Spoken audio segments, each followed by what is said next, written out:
Okay, I think we're pretty much ready to get started. Thank you everyone for joining us for another amazing Odyssey STEM Academy big picture living webinar. We also have special presentations today from Project Insight Fellows, so very excited to have everyone here. And yeah, I'll let Paul and Maria post away. Good morning, everybody. Welcome to the webinar. First up, we're going to have Diego and Robert. You guys, if you want to get started with your presentation, the floor is yours. All right, so my name is Diego Larios. My name is Robert Torres, and today we'll be talking about our journey of working out. And this is our first ever. Our first ever presentation doing this, so it's pretty nerve-wracking. So the way we got started was, well, when since we were little kids around elementary time, we were always like doing work that involves running or stuff. We were always doing stuff in elementary that involved being athletic. So we just had experience since old days, and I also got inspired from my friend right here, and this is the way that I got started working out. So for me, how I started working out was I got inspiration from my brother because he's older than me, so I would I would get inspiration from him, like seeing him work out, and I'd see him do like a push up, I'd want to do the same thing, and I would just trying to be like him. And also, I played soccer at a young age. I started like at 5 years old, and I've always started playing. I've always played, and since now I'm still playing, and I'm playing for a club right now. And I always like pushing myself to my limits. So working out is another way of pushing myself to my limits to bettering myself. So things that kept us motivated was obviously family. They always tell us not to give up on what we're trying to do for when we're older to make better people for ourselves. And friends always motivated us as well. They always want us to keep trying and pushing each other to our limits because you never know what you could accomplish when you're older. And if you start off young and continue for when you're older, you can get good things in your life. And things I want to keep working out on is boxing because my uncle recently passed during last summer, and he was a professional boxer. And ever since, I just wanted to continue like boxing as well. So I started boxing during the last summer, and now I'm getting pretty good at it. And I'm looking forward to joining things that can involve me working on it more. So what keeps me motivated is also family and friends. Like my dad pushes me to my limits. My dad always like pushes me, and if I'm doing bad, he just motivates me. He tells me that what I'm doing wrong. He teaches me what's right, what's wrong, and what I should be doing right. What inspires me, what I'm inspired by is by other professional players. So a professional player that I look up to is Cristiano Ronaldo because he has a good worth ethic. Because he's like, instead of him having the talent to be a professional, he worked hard to get there. And I want to be just like him and just work towards my dream, which is to be on a professional level, which is like Cristiano Ronaldo, and just be the best I could be at the sport that I love and that I love to play. Yeah, we just want to make better people for ourselves in our future. And And these are the different forms of exercises. So one is ground exercises, and one is standing exercises, and one is dumbbell exercises. we'll be showing them later on. And this is my gym where I personally work out in my mom's room. It's a pretty big room, so I take advantage of it. And whenever she's gone to the park, which is every day, so I work out every day, and I just put a mat. So when I'm gonna work on lower part of my body, and then I have dumbbells. So when I wanna work on upper body, I have that. And this is my in my backyard where I have my boxing stuff. I have a bag, double end bag, and two balls to for eye concentration and eye correlation. And this is just where I work out to do my stuff for 2 hours of my day on an everyday basis. And now we're gonna demonstrate some workouts. So you want to demonstrate first? Which one do you want to demonstrate? Yeah, I'll do the bicep curls one. Hold up. Let me put this Yeah, make sure you can like that. see. Yeah, Like, so hold on, let me take off my sweater. first time. So for the bicep curls, hold on, let me make sure you guys can see it. So for the bicep curls, you just want to curl it up like this, and just explain what So happens. basically, what's happening is when he does his movement like that, he's working out the he's working on his bicep and the muscle that he has right here. So Lower forearm. lower forearm. So what he does is basically he applies pressure to it, which then flexes his muscle, which then it pulls his muscle, which then afterwards, after you're done working out, your muscle expands if you have a good diet. So it really depends on your work ethic and your diet. There's many types of muscles for your upper body, and these are for your bicep. There's two, and this is the second one, which is just your lower forearm and the lower side of your bicep. And then there's a tricep one where you lean a little forward and you pull back like that. Which is working out this muscle that you see right here, which is the tricep. Yeah, that's a tricep. And there's other ones. There's shoulders, where if you want, you can get two and just go like that. You're just working out the shoulder muscle, and then you can build a 3D shoulder. You can get like it looks like a 3D shoulder. And there's you want to do the leg ones? I gotta show them. Well, the leg ones. Yeah, I could just leg raises. basically you have to have your feet straight and you put one foot forward and you lunge at a certain angle. You come back up, do that, switch feet, do the same thing again, and stay there for a while. Come back and like that. And it all depends what type of weights, how many weights, how heavy you want to do it. So these are just light weights, 5 pound weights. But you could go to heavier. You could do 15 pounds, 20 pounds. But it's all on the form. It doesn't matter how many you do. It's all on the form and how it's all on your form because it's not how many you could do. It's about how many good ones you could do. Because you could do it a lot, but they're bad. Or you could do a little bit, but it's a good form. Having a good form is better than doing it a lot. And you want to show the crunches and things for those who don't know? So we'll be showing. Okay, hold up. Show this thing. Put it down. So we'll be showing what is a plank and crunches and Russian roulette. So basically, these are these are exercises you can do on the ground. So well, a plank, you you get on the floor, lay on your stomach, and then you put your elbows like this, and you go up high, and your back has to be fully straight. You have to be flexing your bottom abs. And you can't have your torso up. You have to be fully flat, and then you just hold it for as long as you can. And then when you're done, you just lay back down and get back up. Not sure the crunch like it.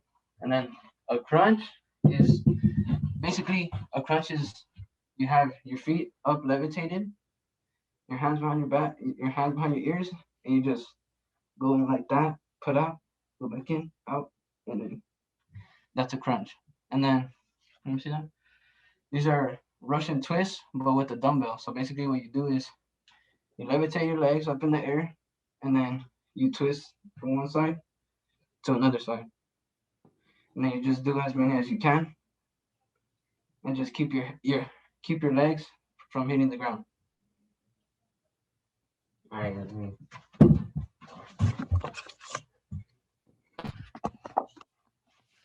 And those are the common exercises that you could do to get started on like working out and just to get a like vision of it on what are things that can help you.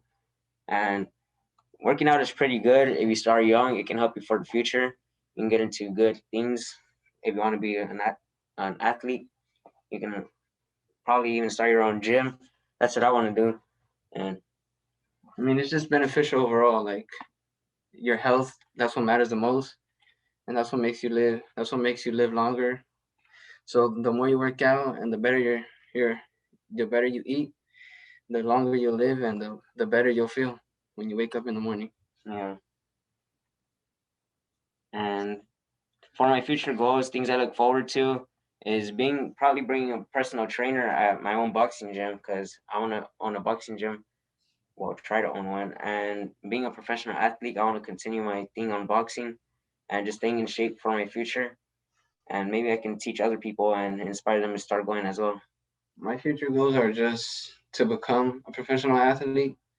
I want to go to college with a D1 scholarship for soccer, and then from there levitate my soccer and become more better at what I'm doing and perfect it.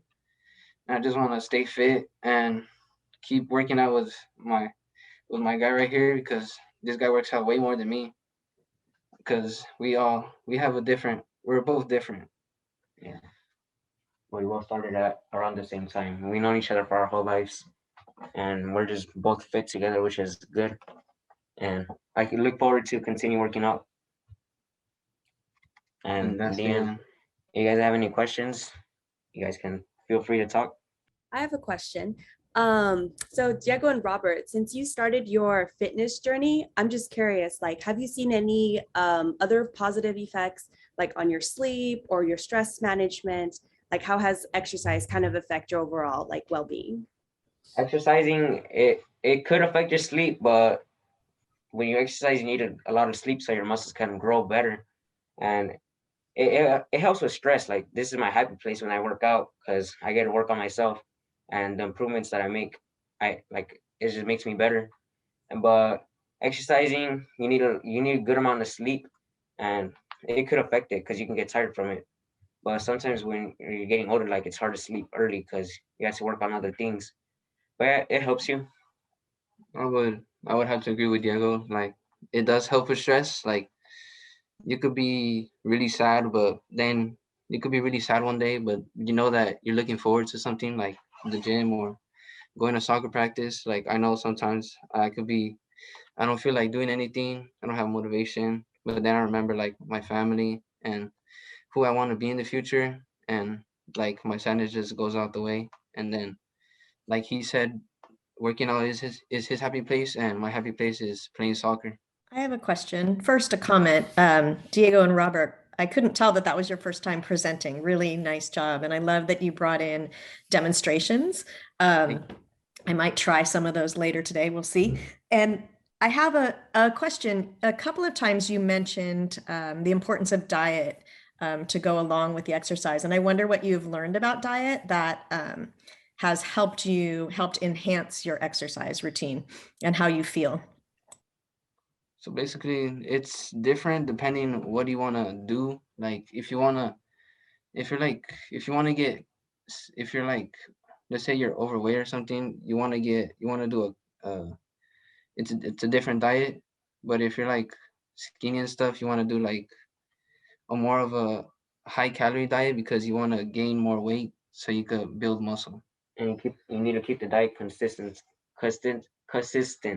Like, you can't take no breaks from it. Well, you could, but it can probably mess up your journey on how you want to get. But having a low calorie diet could help you losing some like weight if you want to get like fit. You can keep a low calorie diet, and if you want to get big, then you just need to eat like you just have a bigger diet and eat more carbs. It's Elliot. How you doing? That was great. Have you ever seen the movie Game Changers? No, I have not. Yeah, a lot of it has to do with athletes and what they eat.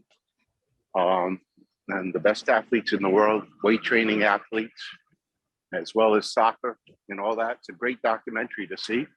Loved what you did. Thanks for your participation. As everybody said, presentation was great, and I love the demonstrations as well. Thank you. I have a question also. Hi, Diego and Robert. My name is Andrea. And I had a question. You both have some really, I think, ambitious and well-articulated goals. And I wonder if you've had an opportunity to talk to anybody, who's either in college or is a personal trainer or is a professional athlete, to kind of hear from them how they got to that point. No, I haven't. Well, my uncle, he used to train other people at Mexicali because that's where he was. He was a boxer in Mexicali, and he had his own gym where he trained people, and that's where he did his stuff. And then I just started like I started getting into it, and then I got trained, and now I'm just able to train other people as well. I train him sometimes when he comes to my house, and we just practice. Whispering. Jasmine and Daniela, you guys can start when you guys are ready. Okay, hi, I'm Jazmin, and this is Daniela. We are both Project Insight Fellows, and we will be discussing on the sleep impact on eye health. Okay, a little bit about Project Insight. Who are we, and what is Project Insight? Project Insight is a big picture learning partner who supports high school students to pursue their interest in real world settings under the guidance of a professional mentor within the eye health community. Now, 6 months ago, we started looking at big picture learning and the 6 measures. And at seeing this, we connected this and saw that there is a connection between the 6 measures and eye health. And for on the last webinar, we discussed about substance abuse and how alcohol and drugs affect eye health. And today we plan, as said, we're gonna discuss how sleep affects our eye health. And we plan to also in the future also present on how the other last 4 measures affect eye health. Now, before we start, it is extremely important to sleep the right recommended of hours we need, just because it's not too good to sleep more or less, because it can lead to like eye health problems and like just, you know, temporal like long-term diseases in the body. It's like really bad to, it can lead to like really big consequences that's like really bad for your health. So a little bit about the eye anatomy. These are some of the eye parts on the eye. To know if you have a healthy eye, it would look like this, but mainly to know your retina looks healthy, you have normal vision, you don't see anything blurry and everything's clear.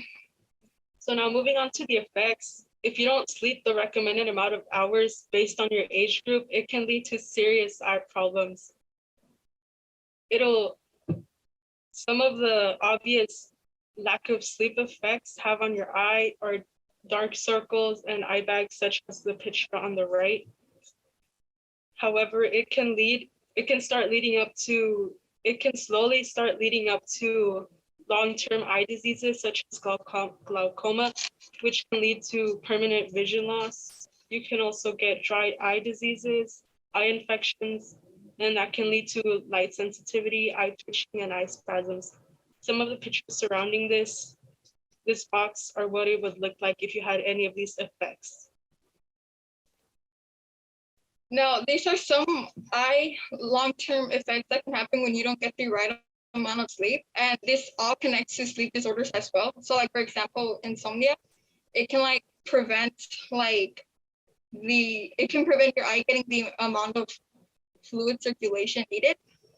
And for example, another example is sleep deprivation, which can also cause eye spasms, which are shown here on the effects. And it can lead to constant eye twitches and a feeling of uncomfortableness. So like basically, these are some long-term effects, but like this all ends up connecting to sleep disorders. So like, for example, if you were to like sleep good or like basically just have a sleep disorder, it would still like worsen or like make you like have some of these effects.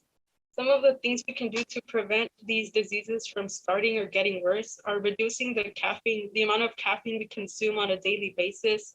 We can include more physical activity in our day or in our week. We can, getting regular eye exams is really good, so you know the health of your eye, and possibly if you have a disease in your eye and you don't know, the regular eye exams will help you prevent that from getting worse.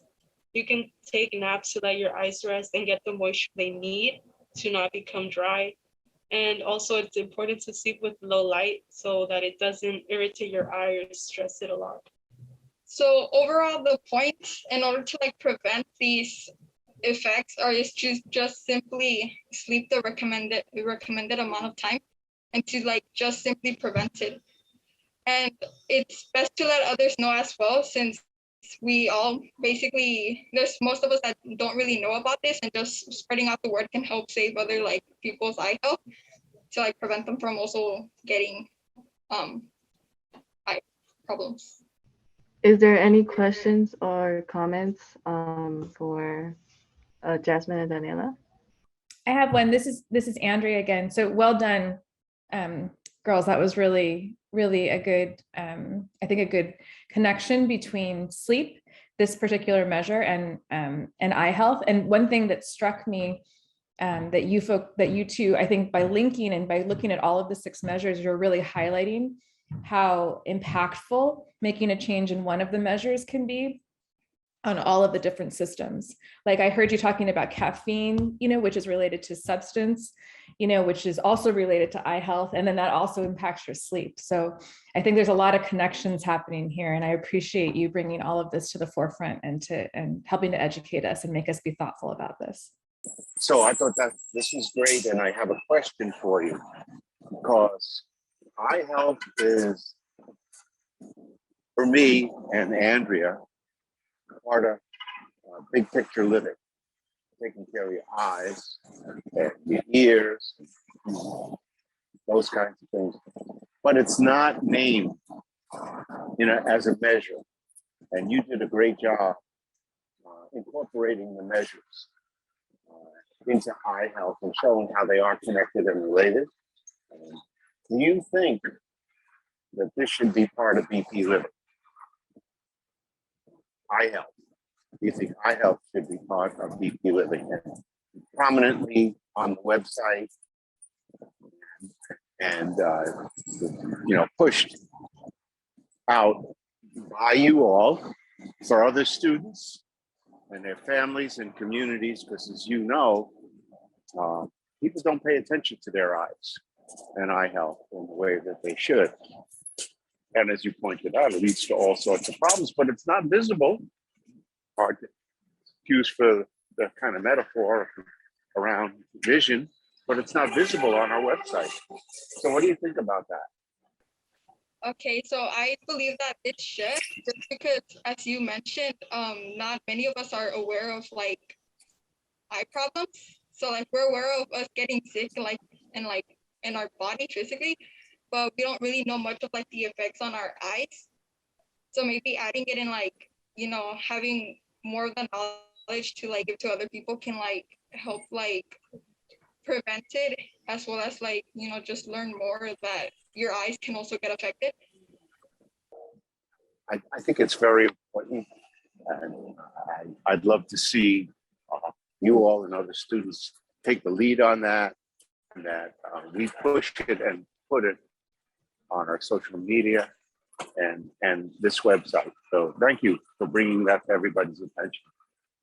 Jazmin and Daniela, I have a similar question to what I asked Diego and Robert about if you've been hearing, because I know both of you are working in a clinical setting, some of you've had more experience working with professionals in the eye health industry than others, but I wonder if you're hearing any connections from the optometrists or ophthalmologists or professionals in the clinic between the 6 measures and sort of what they're talking about with their patients and clients, or how they're diagnosing and working with the clinics that are, with the patients who come into the clinic. Well, honestly, like in our internships, we've basically just, we haven't really incorporated the 6 measures with the eye, but I do have an understanding from like taking ophthalmic courses that it is always good to like go to like the ophthalmic clinic to like get eye exams to like help prevent any eye diseases. So like, for example, let's say if you're not sleeping well and you're having an effect, going to the doctor to get an eye exam can actually help get it caught ahead of time to prevent it from getting worse. Hi, Daniela and Jazmin. This is Carrie. First, great job on your presentation. And I wanted to build on what Andrea was talking about, because I know you're working in a clinic. It would be a great discussion to start having with your mentor to learn more about the links between all of the 6 measures and eye health, and also the different tests that they do that can help see other problems that might be happening in the body. The eye, as you know, is like the window to so many other medical issues that someone might be having, and people don't even know about it. And so the raising of awareness, like Elliot was talking about, including this maybe with BP Living, could have a really big impact on people's understanding of how important it is to get the annual exams. So I'm excited that you guys are going to continue to look at the other measures and bring awareness. So I don't really have a question. I just have a great job comment. Yeah, thank you for bringing it up. I think once we get more comfortable in our internship that we're at, we're going to start asking more questions about how the 6 measures connect to sleep impact. Well, if there's no or questions for them, I would like to pass the mic on to Lynn. Take it away. Hello everyone. I produced maybe I think just 2 videos for BPF in the past. Today, I'd like to present to you all a video I made on healthy food consumption, with the holidays coming around and whatnot. Are we rolling? Oh, you didn't say I was ready. So sorry about that, everyone. Just getting ready to trick or treat,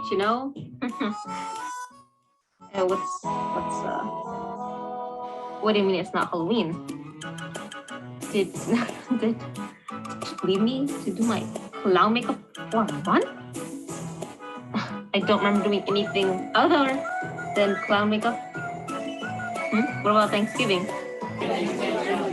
Oh. Huh. Well, I do not remember that. Is it possible I ate too much during Thanksgiving and got a food coma or something? And woke up thinking it was Halloween? Sorry, folks. Looks like I went a little too excessive with my Halloween candy and Thanksgiving dinner. Let's hope that doesn't happen again during December festivities. Or this New Year's.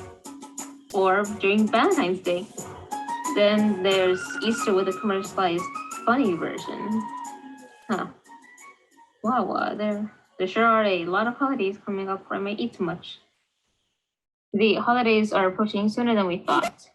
While you grab your coupons, look for discounts, compare prices, and wrestle with parents determined to get their kids the latest, most hip toys at a Target at 8:45 p.m. on a Thursday night, you're likely to forget to consider your own health when shopping. Why don't we talk about healthy food consumption in today's video, shall we?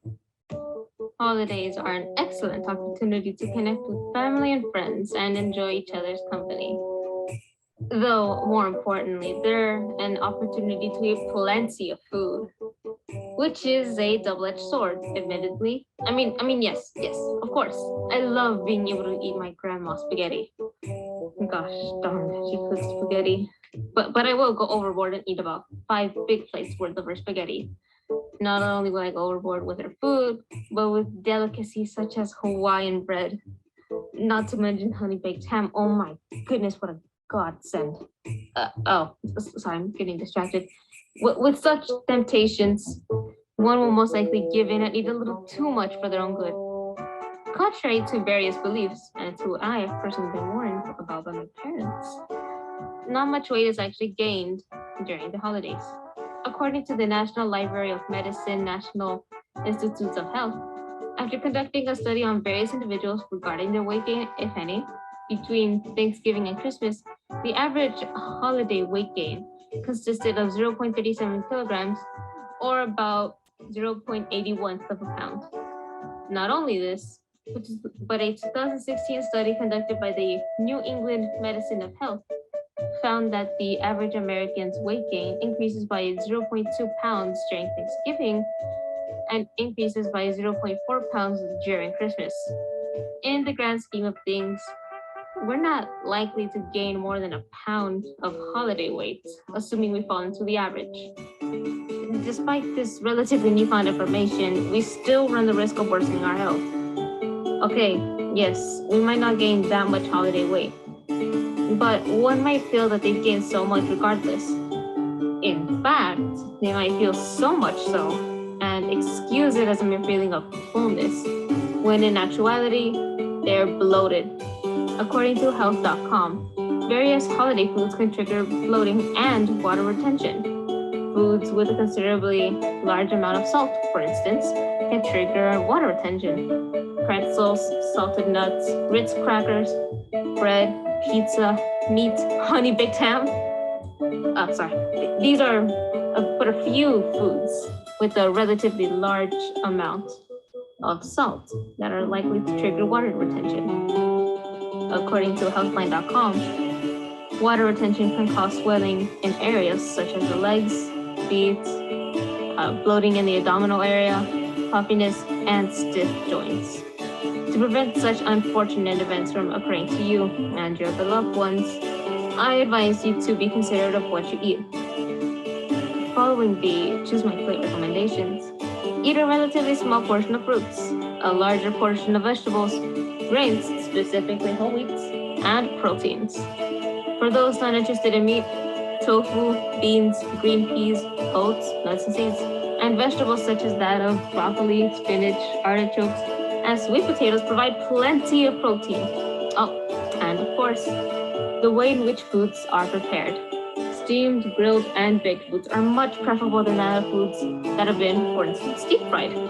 My grandmother, for instance, could alter her usual recipe for her spaghetti. She could replace the usual pasta she buys by either making her own or buying whole wheat pasta, or better yet, replace pasta with spaghetti squash. While some may not like the sound of that substitution, it is a much healthier alternative to pasta, and, well, doesn't it just look appetizing? Oh, and you can instead eat grilled chicken rather than fried chicken nuggets, homemade pizza made with the help of your family rather than buying greasy pizza, steamed vegetables, meals with primarily white egg and not yolk, and so much more. But of course, feel free to enjoy snacks and desserts. However, be considerate. Rather than eating sugar cookies, reach for those oatmeal cookies. Frosted cupcakes? Replace them with cupcakes with whipped cream or buttercream. Starbucks' mint peppermint frappuccino seasonal drink only available in late autumn and winter. Not preferable when you can have a refreshing mint tea. Just keep your portion size relatively low and eat in moderation. Eat well, and enjoy your holidays. Thank you. And that concludes my video on healthy food consumption, especially during the holidays. Any questions? Then I love the suggestions for substitutions. And I thought the information about the actual weight gain over the holidays, like combating the myth, I found that really useful. And I think I'm going to use that suggestion of oatmeal cookies versus sugar cookies, because you don't want to give up the cookies, but that's a good suggestion. So thank you. Of course. If there's no more questions then I would like to give the mic to Elliot for announcement.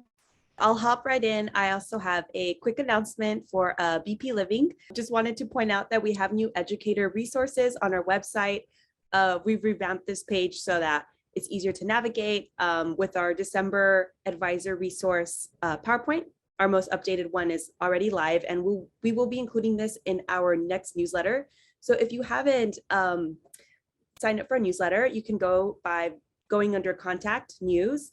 And right here, we'll have a sign-up form. So you'll receive our most recent updates, our student highlights, our school highlights, and any challenges that are relevant for the month. So yeah, let me know if you have any questions, or if you'd like to sign up, you can also email me and I can add you to our newsletter. Sorry, can I make an announcement? Yes, yeah, go for it, yeah. Just wanted to let all the scholars know that if you have friends who you think would be interested in the direct connections between vision and any of the measures, that those scholars can qualify for Project Insight fellowships. So you can talk to Jazmin and Daniela about what a Project Insight fellowship is, but you get, you have an opportunity to work with a professional in an internship. And because you're all at Odyssey, you've got time built into your day to do that. So if you have scholars who you think would be interested in the connection between diet and vision loss, for example, diabetes and how that affects your vision, or if you'd be interested in what I suggested in the chat, things like concussive head injuries that happen during sports and how that impacts your vision, those all qualify for Project Insight fellowships. So just let your friends know if you hear word about all of that, let them know and have them come and contact us, and we can talk to them about what it takes to be a Project Insight fellow, but more critically, talk to Jazmin and Daniela, because they're actually doing it. So they can give you like the real deal about what the experience is being a fellow.